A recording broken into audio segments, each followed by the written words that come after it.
Olá! Estamos começando mais um programa da série Fazendo Escola. Nós vamos discutir a gestão democrática nas escolas de ensino médio. Para debater este assunto, nossos convidados: professor Adilson César de Araújo, professor de História e diretor do Sindicato de Professores do Distrito Federal.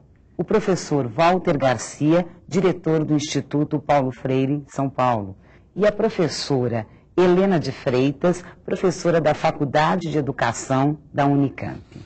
Hoje, nós vamos discutir os princípios e bases da gestão democrática. Neste programa, vamos abordar as características da gestão escolar e as experiências em algumas escolas brasileiras. Vamos então assistir ao vídeo.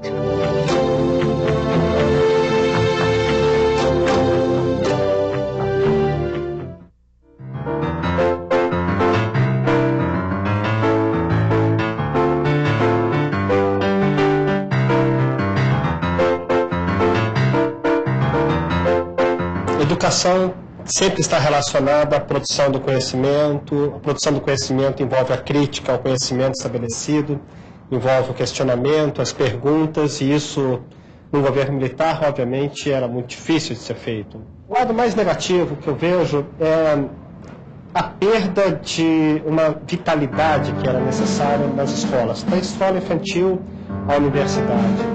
É muito difícil você ser criativo, sem transgredir padrões que são comportamentais, sociais, enfim, mas são políticos sempre também. A escola nasce da necessidade de transmitir o saber acumulado pela humanidade. Cada sociedade tem o seu modelo escolar, reflexo do seu tempo. Educação que precisa do educador é a apropriação da cultura. E cultura é mais do que informações. Cultura é tudo aquilo que não existe por si. Tudo aquilo que o homem produziu. Conhecimentos, sim, mas também valores. Antes dos conhecimentos existem os valores. Tecnologia, ciência, arte, condutas, crenças, tradições. Tudo isso faz parte da cultura humana. Então a educação, que é o espaço de formação dos indivíduos, desde a mais tenra infância, e a gente quer que seja realmente desde a creche, não é, até a educação superior, esse espaço tem que ser um espaço leigo, onde cada um vai conhecer e praticar a sua opção religiosa, a sua opção política, a sua opção filosófica, com apoio, com condições, mas sem diretividade. O que entendemos hoje por educação democrática nasceu de um processo protagonizado pelos vários movimentos de entidades da sociedade civil que se afirmavam com a crise do governo militar. As mudanças, elas ocorreram no contexto da redemocratização do país. De maneira que a questão da educação, o primeiro movimento em prol de uma educação democrática foi no âmbito da Constituinte e, posteriormente, na montagem do capítulo de educação da Constituição. Havia uma ideia de que gestão democrática era eleição para diretores de escola. Eu acho que essa foi a grande questão. A ideia era muito mais do que isso. A gestão democrática envolve muito mais do que isso. Na formulação da Lei de Diretrizes e Bases da LDB, esse princípio se expande um pouco mais, com algumas características, como a formação de conselhos na escola, a participação dos professores na formação do projeto político-pedagógico das escolas, e a concepção de gestão democrática se amplia para além da escolha de diretores, o que é muito bom. Se você tem um projeto pedagógico a partir da concepção de inovação que rompe com essa estrutura arcaica, demodê, autoritária, então nós encontramos um projeto como trabalho coletivo, o projeto como legitimidade, o projeto como ruptura e o projeto como inovação.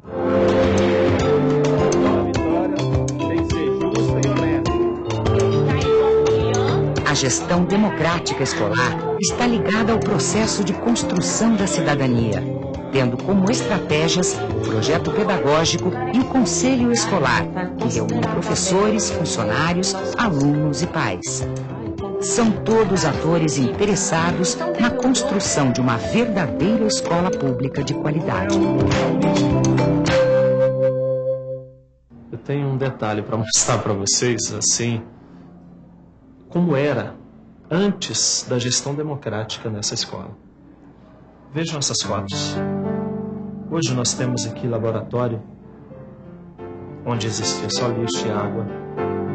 Aqui no fundo nós temos auditório, também construído com a ajuda da comunidade através do conselho escolar. E isso só foi possível através da implantação desses conselhos no nosso colégio, da participação efetiva deles na nossa administração. Depois dessas mudanças, a escola passou a ser uma escola viva, em que o aluno e a comunidade, trabalhando com parceria, buscavam resultados reais, concretos, de modo que pessoas eram colocadas no mercado de trabalho, alunos começaram a entrar nas universidades. Aí então a escola começou a ter reflexo positivo na sociedade. 19 horas do dia 9 de 6 de 2004, às 24 horas do mesmo dia. Uma reunião extraordinária, no momento do conhecimento de vocês. Eles pediram aulas práticas, biblioteca. A ampliação da biblioteca, o projeto já está pronto. Gostaria de agradecer essa preocupação sua com a segurança dos nossos filhos. Amar mais, odiar menos, não será disso que estamos precisando? A intenção da diretora é essa, é a comunidade dentro da escola. Ela quer os pais dentro da escola.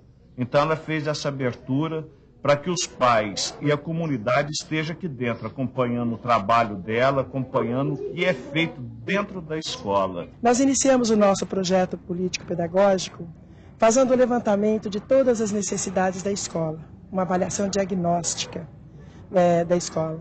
Isto com o envolvimento da nossa comunidade, dos professores, dos alunos e de todos os nossos funcionários. Esse respeito, essa amizade aqui dentro, essa solidariedade nós estamos tendo entre os nossos alunos.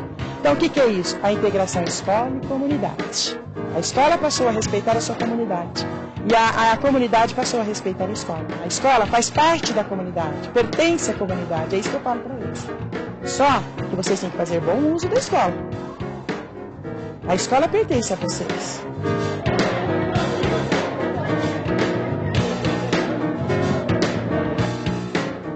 Antes, pelo menos na minha época, um aluno não tinha direito a chegar a uma direção, a não ser que ele fosse convidado por um castigo, por algum outro motivo, né? Mas ele não tinha acesso, ele não era escutado, eu não fui escutado na minha época de aluna, e com a nossa gestão, né, que eu não falo minha gestão, eu falo nossa gestão, a gente quebrou essas barreiras, né? A gente escuta, principalmente os jovens, porque eles têm muito a nos dar. Eu digo assim, que tudo que a gente construiu até hoje foi graças a eles, né? Eles têm um papel fundamental na nossa escola, né? A gente é através da abertura, através do diálogo que a gente conseguiu chegar e com certeza iremos ainda muito mais longe.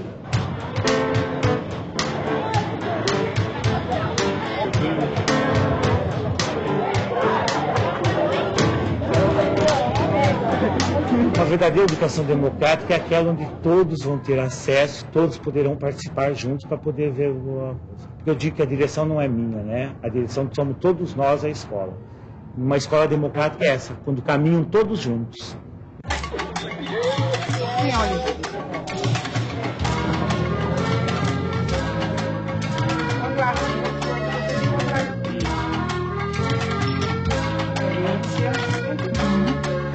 Depois de 9 anos que a gente construiu o primeiro projeto, né, o projeto realmente, o início do projeto, o índice de evasão e repetência no ensino fundamental e médio, eu acho que ele chegou quase a 0. Nós nos preocupamos porque na hora que nós temos um projeto político-pedagógico reelaborado, atualizado, e onde a gente tem a condição de trabalhar lado a lado com esse projeto, porque uma coisa, eu digo, ter o projeto não é o suficiente. Ter o projeto e trabalhar com o projeto. Isso é que é interessante. Onde todos os segmentos da escola têm um conhecimento realmente do documento.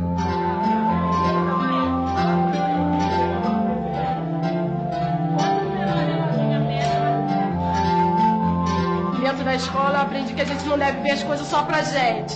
A gente deve ver o mundo em torno da gente. Assim, eu sou ex-aluna terminei ano passado, terceiro ano. Agora, em relação à escola...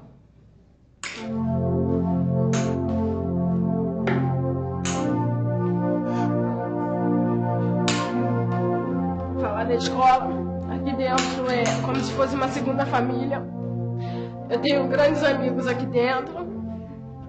É como se fosse uma casa para mim. Bom, a gente espera, acho que primeiramente, desenvolver um pouco a sensibilidade, né, dos alunos, para que eles percebam assim, tipo um outro olhar à sua realidade. A gente está tentando promover uma mudança de pensamento coletivo, né, inclusive para que as pessoas vejam a escola como sua.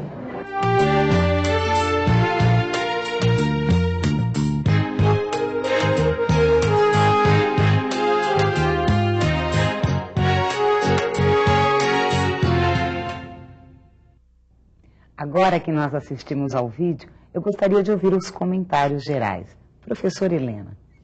Bom, eu acho que uma das questões que chama a atenção no vídeo é justamente esse processo de construção histórica da gestão democrática, né? Ou seja, como foi que os educadores, o campo educacional, a sociedade se deu conta, né, de que a escola tinha efetivamente que se voltar para o atendimento não só do acesso, né, da grande maioria das crianças que estava fora dela, mas principalmente com a manutenção das crianças dentro da escola, que ainda é um problema que nós temos nos dias de hoje. E uma outra questão que eu acho que vale a pena destacar nesse vídeo é a fala daquela jovem, né, quando ela diz o seguinte: a gente deve ver o mundo em torno da gente. Né? Ou seja, a discussão da gestão democrática, ela não se esgota com a escola encontrando mecanismos internos, né, de maior participação. Esse é um ponto fundamental. Mas a escola voltada para a vida, para fora dela. Professor Walter.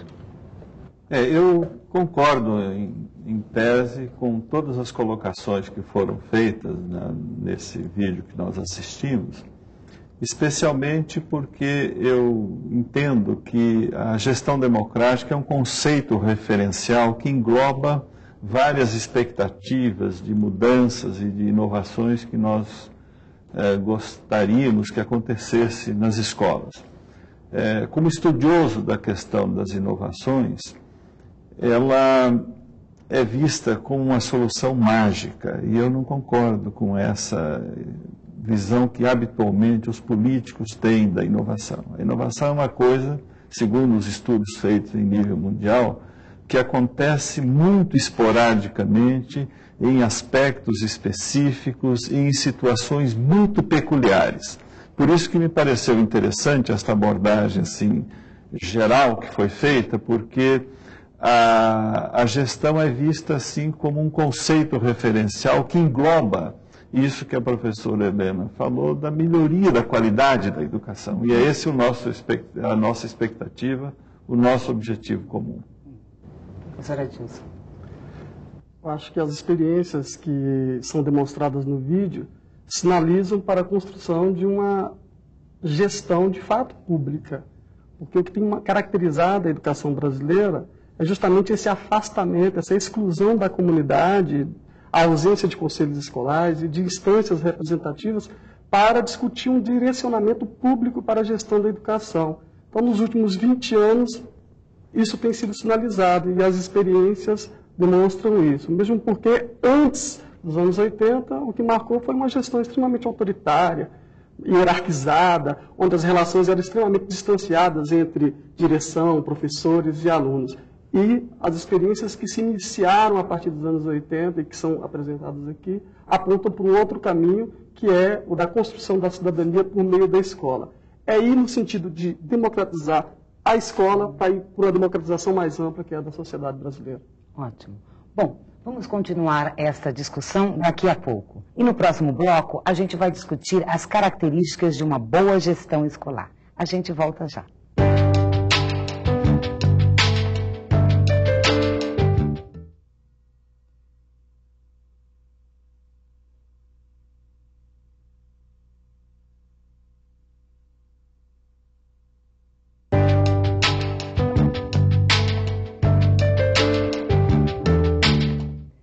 Estamos de volta com Fazendo Escola e hoje a discussão é sobre os princípios da gestão democrática na educação brasileira. Por gentileza, professor Walter. Bem, retomando a colocação inicial, vamos tomar o conceito de gestão dentro de um conjunto de referências que melhorem a cidadania, que melhorem a qualidade da educação.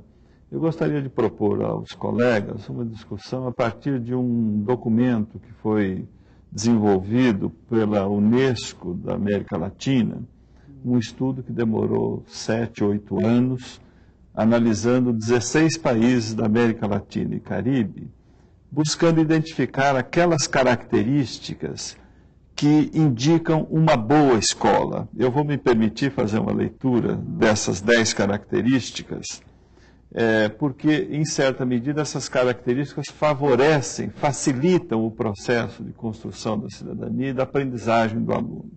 O primeiro elemento que se menciona é de que a escola que faz isso conta com prédios adequados.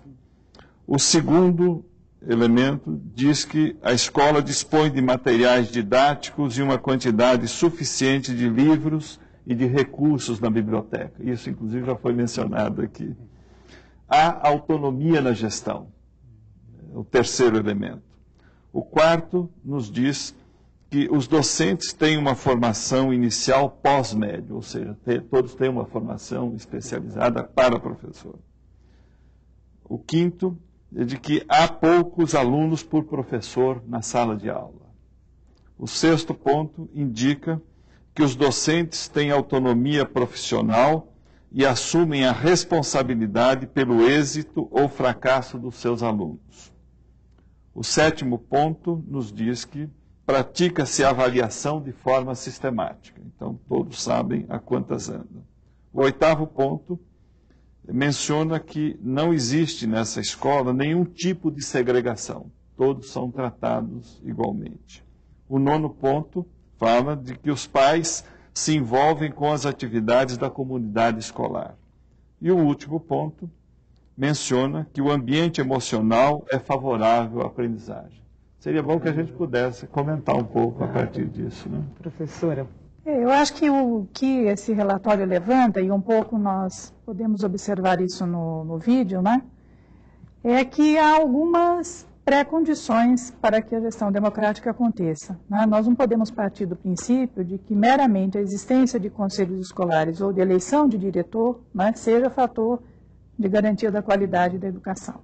Eu acho que tem hoje já os estudos e a luta dos educadores têm apontado com muita clareza de que há algumas condições objetivas que a escola tem que garantir, né? Entre as quais a questão da formação de professores, que é o que o documento ao que o professor Walter se refere, né? Ou seja, é preciso garantir uma política de formação e valorização do magistério, não é? Uma segunda questão, que é importante também de se identificar, é como é que nós vamos lidar com a construção do projeto político-pedagógico, né? Ou seja, o projeto político-pedagógico, mais do que uma peça, um documento do qual todos os professores, funcionários, estudantes e pais participam da sua elaboração, não é só do conhecimento, de uma vez elaborado o projeto, né? Ele tem que se debruçar sobre os problemas que a escola enfrenta, né? E mais do que isso, ele tem que se perguntar sobre os fins da educação que essa escola pretende, né, impartir a todos os seus jovens, suas crianças, os seus adultos. Então, é importante que, na discussão, na construção do projeto político-pedagógico, todas essas questões estejam contempladas.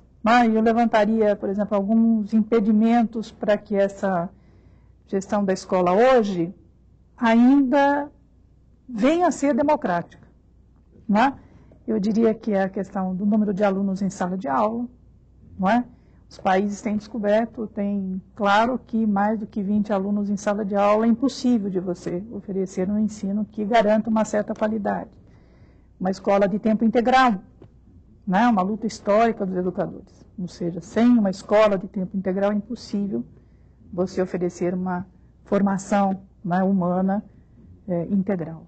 Seria bom que o Adilson confrontasse esses dados com a experiência que ele tem. Bem na sala de aula. Já foi gestor, né, Adilson? Também fui gestor e a experiência que nós tivemos, ela foi extremamente gratificante e o desafio colocado foi o de fato de construir uma gestão pública, né, que envolvesse a comunidade, e nesse sentido a gente caminhou, a gente envolveu a comunidade escolar na experiência que tivemos. Os alunos se sentiram realmente sujeitos da construção da gestão da escola, a direção era de fato aberta, e nesse vídeo a gente também viu experiências nesse sentido.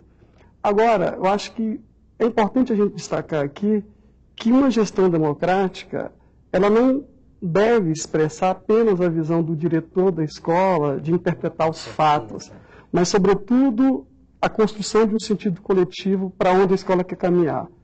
Nesse sentido, eu acho que tem que ser ancorado em valores. Eu, na pesquisa que eu desenvolvi também, tendo como referência 2 escolas na cidade satélite de Ceilândia, analisando a experiência de gestão, eu levantei 4 elementos que são extremamente relevantes e que, a meu ver, constituem um conceito de gestão democrática interessante para a gente poder analisar uma determinada realidade, que é a participação, que é a autonomia, conforme o próprio documento apresenta, que é o pluralismo e a transparência.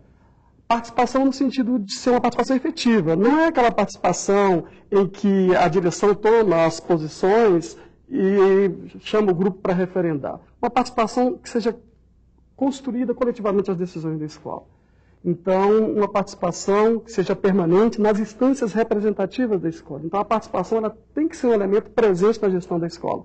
Porque nada adianta você garantir as instâncias se você não tem um sujeito da participação.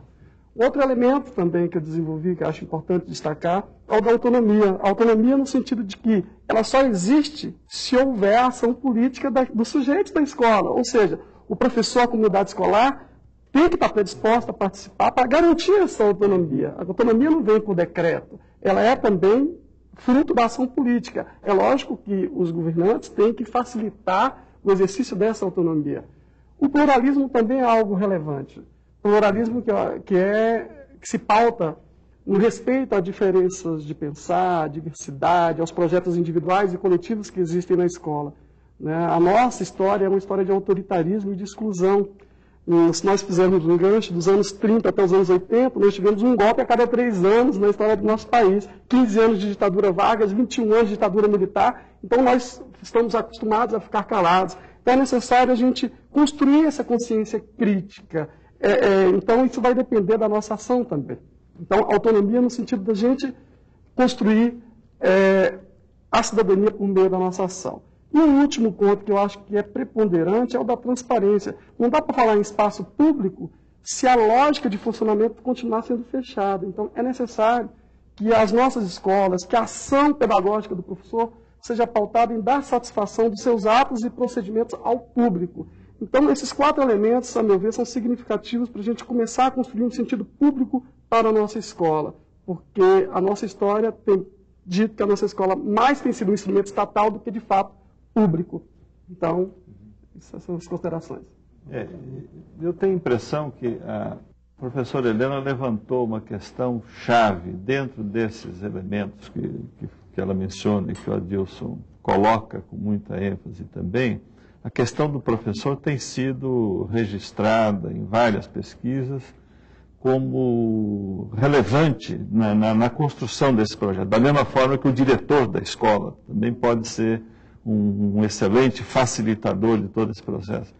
Eu gostaria que a professora Helena mencionasse um pouco mais essa experiência, até porque ela vem trabalhando muito essa questão do professor, seja na FOP, seja nos vários fóruns brasileiros e latino-americanos de educação, como ela detalhasse um pouco mais essa questão do professor. Eu acho que é importante isso que você levanta, Walter, e o Adilson retoma a experiência dele aí, né, no trabalho dele de pesquisa, mas é importante que a gente coloque a questão do professor não para responsabilizá-lo, né, porque é também muito essa história. O professor é responsável pelo fracasso ou sucesso. Eu acho que isso tem que ser relativizado. Né? Eu me detive também numa frase do professor Roberto Lehrer, onde ele diz que a escola perdeu a vitalidade, que é o que você retoma, e que ela deve ser o lugar, né, da produção do conhecimento e da crítica do conhecimento existente. E quem pode fazer isso hoje é o professor, né, em conjunto com os estudantes. Para isso, você precisa certamente olhar para o projeto político-pedagógico da escola e identificar quais são os problemas que a escola tem hoje, né, em relação a isso. Quer dizer, quem são os seus professores? Quem são esses jovens? Né? Qual a expectativa que eles têm? Que expectativa de vida eles têm? Né? Inclusive numa sociedade como a nossa, que não tem projeto de futuro nenhum para essa juventude. Né? Então, quer dizer, como é que o professor pode, coletivamente, né, trazer para o chão da escola, para o chão da sala de aula, os problemas da vida dessa juventude, dessas crianças, desses adultos. Eu acho que essa é uma questão importante para a gente poder estar detalhando. Eu levanto algumas questões que eu acho que a gente ainda tem que caminhar, as escolas têm que colocar isso para o poder público, né? Por exemplo, a questão da estabilidade dos professores na escola. Né? Se você toma o ensino médio, acho que vai ter oportunidades nos próximos programas de aprofundar isso em relação a essas questões. Né? Mas só levantando para que a gente possa pontuar as dificuldades. Você tem professores rodando de uma escola para outra. Né? Quer dizer, como é que você constrói um projeto, como aquela diretora colocou do Rio Grande do Norte, de 9 anos, se todo ano você tem professor mudando nas escolas como você tem? Né? Quer dizer, você não consegue construir. Por isso que às vezes pode ser que ele incorra no risco de você centrar no diretor a tarefa, né, de ser democrático. Então é preciso inverter, na verdade, precisa romper com uma certa concepção de gestão, que é assim, o diretor é democrático. Mas não, nós precisamos construir efetivamente, né, um projeto coletivo onde não precise, por exemplo, o jovem ir para uma reunião do conselho, também como nós vimos no vídeo, e dizer, olha, os alunos reivindicaram mais biblioteca. Né? Quer dizer, isso faz parte, não é o estudante representando uma determinada expectativa, né? Mas é uma gestão coletiva. Eu tenho a impressão mais do que democrática nesse sentido mais tradicional. No momento, né? E o vídeo que nós assistimos pontua com bastante ênfase essa discussão da construção da cidadania, porque o momento político em que essa discussão ocorre, no final dos anos 70, nós já havíamos passado pelo choque do petróleo, o país estava se reorganizando crise, né? Do ponto de vista das suas concepções.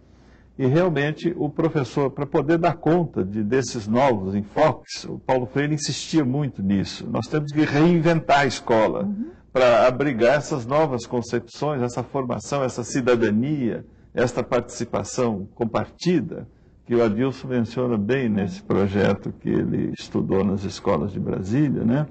E para isso ele tem que ser dono daquele espaço, no sentido de que é o lugar onde ele trabalha, onde ele se envolve com as pessoas, com os pais, com seus colegas. Né? Acho que isso realmente é algo que deveria ser melhor examinado, inclusive na própria seleção dos professores que vão trabalhar nas nossas escolas. Né? Eu diria que talvez para discutir a gestão democrática, a gente devesse entrar no que hoje é apontado por muitos educadores e estudiosos, né, que vêm debatendo essa questão, e os professores na escola apontam isso, para a forma de organização do trabalho pedagógico na escola. É preciso repensar isso. Né? A relação com os órgãos centrais, né? A autonomia da escola, o professor como um sujeito autônomo, né? Produtor de saberes, os jovens também. E é importante também frisar, Helena, que não dá para dissociar a luta pelo direito à educação da luta pela pluralidade e garantia dos outros direitos. Né? Então, essa construção dessa cidadania passa por entender que a escola não é um espaço isolado, né? Que está inserido em uma determinada comunidade. Às vezes, os olhares que nós temos sobre a comunidade, um olhar extremamente preconceituoso, né? Porque não teve acesso ao mundo das letras e tal. Essa comunidade tem muito o que nos ensinar. Então, é necessário que a escola participe da vida da comunidade para que a comunidade também participe da vida da escola.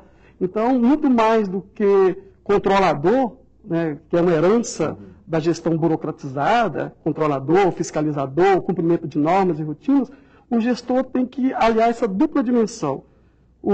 A formação técnica, que é importante, mas também o compromisso ético com a mudança, porque vivemos num país que tem uma das piores distribuições de renda do mundo. Então, essa sensibilidade, nós educadores, nós gestores, temos de ter para construir essa educação que contemple essas mudanças que a Helena frisa de forma bastante enfática.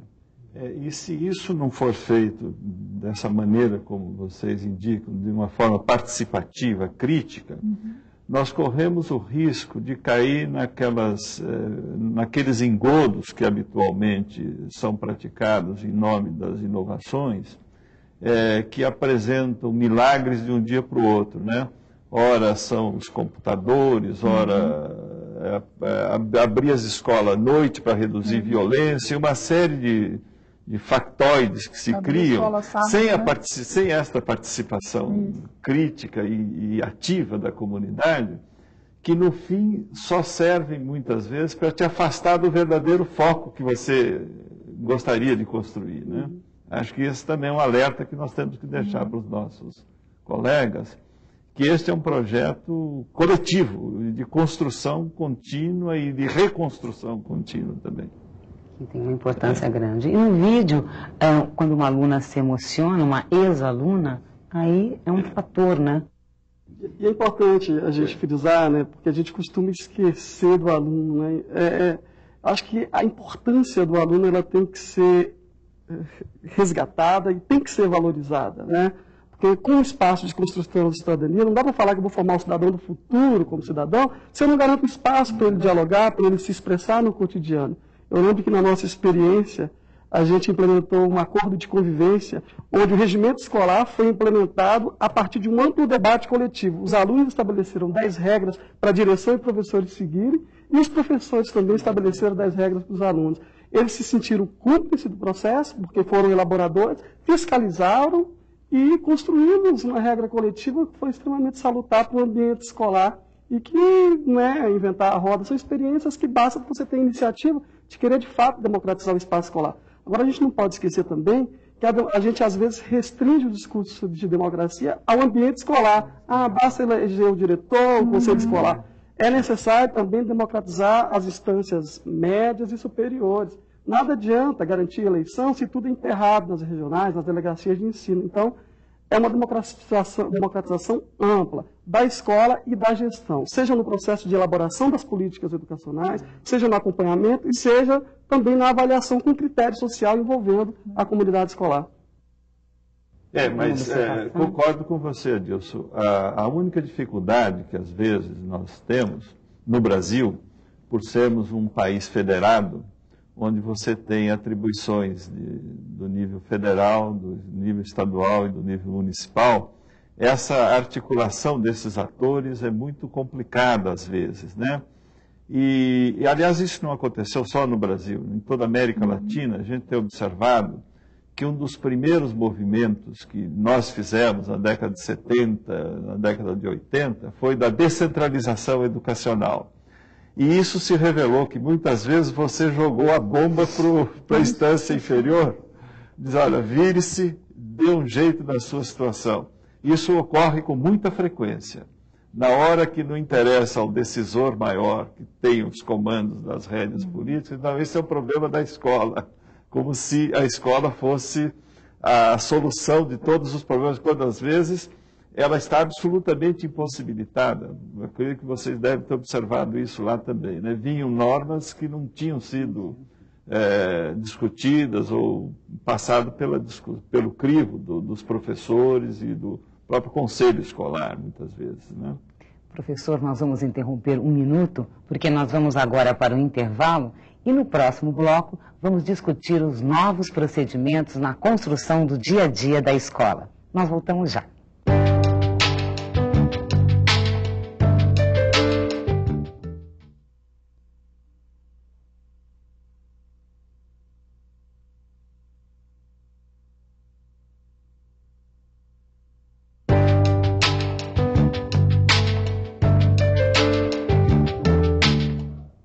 Estamos de volta com o Fazendo Escola. A nossa discussão é em torno dos princípios e bases da gestão democrática na escola. Professor Walter.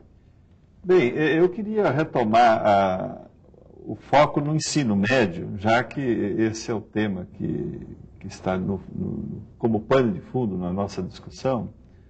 Lembrando que nós ainda temos algumas lições do século passado que nós não cumprimos no Brasil em pleno século XXI, que está começando, né?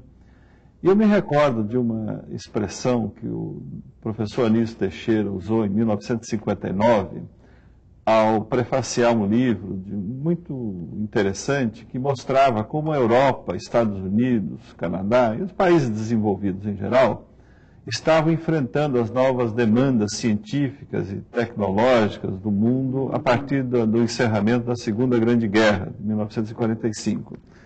E o professor Anísio Teixeira, na sua larga visão sobre a educação, ele dizia o seguinte, nessa ocasião: a sociedade, cada vez mais unificada e democrática, está a impor uma cultura científica generalizada a ser ministrada menos no propósito exclusivo de preparar cientistas do que de preparar o homem comum para usar, com amplitude nunca antes sonhada e de forma cada vez mais contínua e permanente, a ciência e os seus produtos.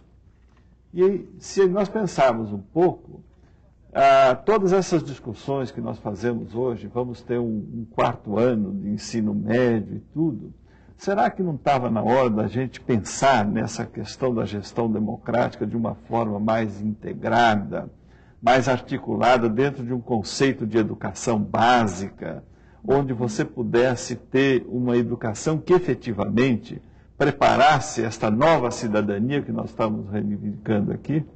Gostaria que a gente. Mas você não acha que isso está ligado, Walter, à ausência que nós temos de um sistema nacional de educação? Com certeza. Essa articulação entre os níveis. E também, eu diria que tem essa velha dicotomia que a gente tem no ensino médio, médio propedêutico, né? E o técnico e profissional. Isso. Então, eu acho que nós temos um problema aí em relação ao ensino médio, né? Mas eu queria levantar uma outra questão também, não sei como é que a gente poderia tratar isso, que é a forma como o ensino médio está estruturado hoje. Não é? Nós temos essa legislação que está sendo revista, né, a Lei de Organização do Ensino Médio, está se procedendo também um processo de revisão dos parâmetros curriculares nacionais de ensino médio, e a ideia é que se possa pensar como, no ensino médio, nós articulamos uma discussão e uma formação que, olhada em sua totalidade, olhe também para o jovem do ponto de vista da ciência, do trabalho e da cultura. E essas três dimensões da formação, né, humana, da formação da juventude, que a gente precisaria estar abordando. Né? Um outro ponto do ensino médio, que eu acho que é polêmico bastante, e a gente tem acompanhado, é a ideia de ensino por projetos. Não é? E também há um problema que nós deveríamos estar também olhando, e eu acho que é um desafio para os professores do ensino médio, como é que esses diferentes projetos se articulam a um projeto unificado da escola. Né? Porque com essa ideia de ensino por projetos, nós corremos o risco, né, de tornar a escola tão fragmentada, né, e mais ainda, nós sabemos de algumas escolas e algumas experiências onde os professores têm que andar com o seu projeto embaixo do braço para conseguir recursos de setores do bairro, da comunidade, para poder desenvolvê-lo. Né? Então, acho que discutir a gestão democrática, né, coloca o desafio para a escola pública, principalmente, né, para todas as escolas, mas para a escola pública em particular, como que ela vai garantir que ela continue sendo pública e gratuita, não é? Para alcançar uma qualidade que esteja referenciada, de forma a olhar mais para os problemas do seu entorno, no lugar onde ela está localizada e para o problema social mais amplo. Né? Não se restringir ao local nesse sentido restrito. Né? Adilson, isso bate com a tua experiência? Olha, o que a gente tem presenciado é que é necessário a gente avançar no debate do que seja qualidade, né, em educação. Alguns parâmetros que estão sendo colocados como escola de qualidade, a gente tem que questionar, como, por exemplo, achar que escola de qualidade é aquela que mais aprova no vestibular da universidade pública local. Avançar nesse debate pressupõe entender que a dimensão humana, o compromisso com a construção histórica do saber, tem que ser valorizado na nossa escola. E aí a importância do projeto político-pedagógico, um projeto que seja construído a partir de um planejamento dialógico, a partir de uma problematização da realidade em que a escola está inserida, né? Porque se a gente pega aqui a realidade como a nossa, aqui em Brasília, de cidades satélites, onde o índice de violência é alarmante, de exclusão social é brutal, não dá para a gente ficar apenas com o discurso de que a função social da escola é apenas preparar para o vestibular da Universidade de Brasília. Isso é importante? Mas a gente não pode escravizar a educação apenas a essa função ou apenas a preparar para o mercado de trabalho, reconhecendo a importância dessas duas dimensões. Mas existem outras dimensões que estão sendo ignoradas no debate e que o projeto político-pedagógico, referenciado em valores que articule todas as disciplinas, rompendo com essa fragmentação histórica colocada, em que a própria professora ressalta que os projetos podem caminhar por uma fragmentação se a gente não tiver esse cuidado. Daí a importância que eu queria resgatar de um projeto político-pedagógico referenciado em valores e do resgate da valorização humana e compromissado com a inclusão social. Então, discutir o que é qualidade, uma qualidade que seja de fato social, né? E até porque hoje a questão do trabalho, do emprego, né, como você menciona, ela deixou de ser importante em relação às próprias características do modelo econômico no qual nós estamos mergulhados, né? Acho que realmente caberia, e é o momento de se fazer essa revisão, até porque o próprio relatório da Unesco sobre a educação no século XXI, um tesouro a descobrir, propõe que os jovens já comecem a discutir a questão do trabalho, inclusive do trabalho voluntário, porque ela levanta a hipótese de que muitas pessoas passarão pela vida sem nunca terem exercido um trabalho remunerado. Então isso coloca problemas éticos, sociais, políticos muito sérios, que deveriam ser incorporados pela escola, pelo contexto escolar e mesmo social, como um problema. Qual a expectativa que tem esse jovem em relação a essa questão do trabalho? E por isso que eu considero, às vezes, que nós estamos com discussões arcaicas em matéria de ensino médio, discutindo se vamos construir escolas técnicas desse ou daquele modelo, ou dessa ou daquela característica, quando em realidade nós estamos perdendo a batalha da formação, que me parece, como Helena e você estão mencionando, são questões fundamentais. E não estamos discutindo qual é o caráter dessa formação que nós estamos querendo oferecer. E essa formação por projetos está transformando, acho que eu concordo com a Helena também, estão nos transformando em vendedores de produtos. Ora é um pacote disso, um pacote daquilo, e a identidade da escola, como você comprovou na sua investigação, ela se dilui, ela se esfarela aí no meio de tantas iniciativas que, no fundo, não se articulam dentro de um projeto pedagógico da escola. Acho que talvez a gente devesse pensar como os professores se apropriam deste projeto pedagógico, apesar das dificuldades de gerenciamento institucional junto à secretaria, junto à delegacia de ensino, junto ao MEC, que às vezes faz algumas intervenções também diretas na própria escola, né? Dos parâmetros curriculares ou das orientações curriculares. Enfim, não sei, como é que você sugere, Adilson, que esse projeto pudesse ser apropriado pela escola? Você tem alguma pista disso?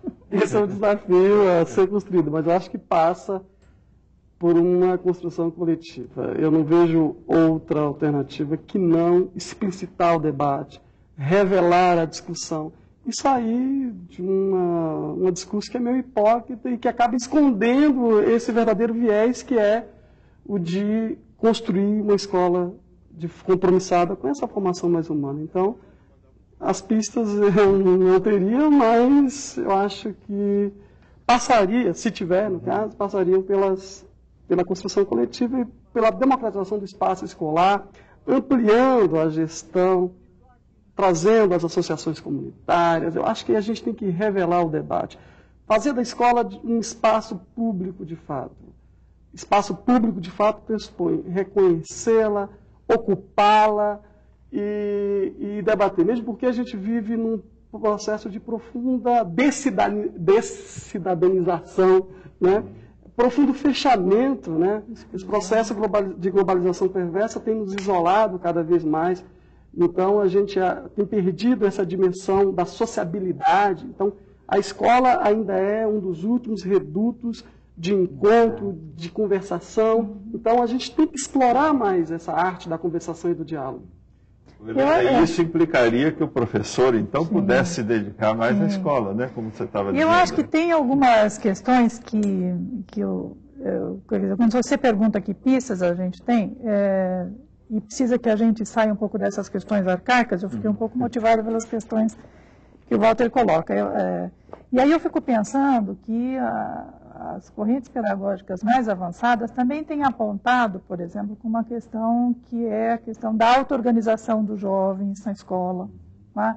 A autodireção das crianças. Quer dizer, como é que você cria a possibilidade, no contexto do trabalho pedagógico escolar, rompendo com a forma como a escola está organizada, para que o jovem possa se autodirigir e se construir de forma autônoma. Porque essas questões que você levanta, Walter, do futuro, estão postas.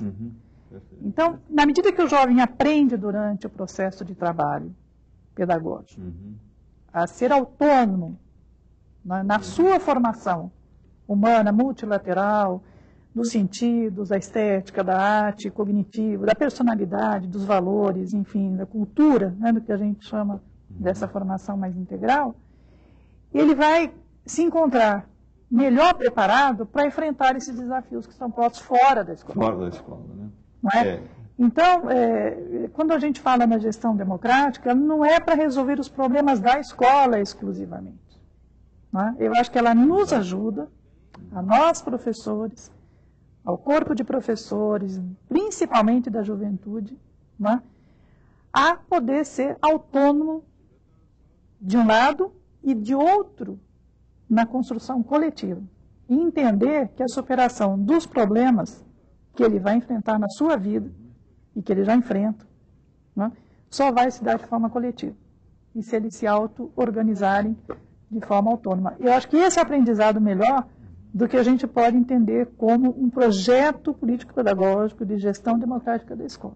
Isso, inclusive, pode nos fazer pensar que a natureza das funções do professor modifica também. Com certeza. De um especialista de áreas, ele, como nós estamos falando, cada um vem dentro do seu projeto, né? Ele é um educador, um formador de pessoas. Né? E o gestor, ao invés de gerir para subordinados, coordenar pares. Porque a visão que a gente tem de gestor como controlador, então, desvincular o gestor dessa visão, né? E eu acho que um outro ponto importante nessa busca de transgressão, eu acho que a gestão democrática pode possibilitar essa transgressão rumo a essa escola em que a existência humana seja o palco central da existência da escola. Então, só para fechar, nesse sentido, eu acho que é importante que tenhamos uma escola que não só vive em função do cumprimento de normas, e de ordens, e de portarias, mas uma escola que, sobretudo, discuta objetivos, projetos e a sua finalidade, compromissada com esse ser autônomo, livre e com essa solidariedade humana que a gente tanto almeja. Professor, as considerações finais do senhor? Bem, eu agradeço a oportunidade de ter estado com os colegas de todo o Brasil, de graças a essa iniciativa do Ministério da Educação, e acho que hoje nós acrescentamos alguma coisa que eu saio satisfeito deste debate. E espero que a gente prossiga nele. Muito obrigado.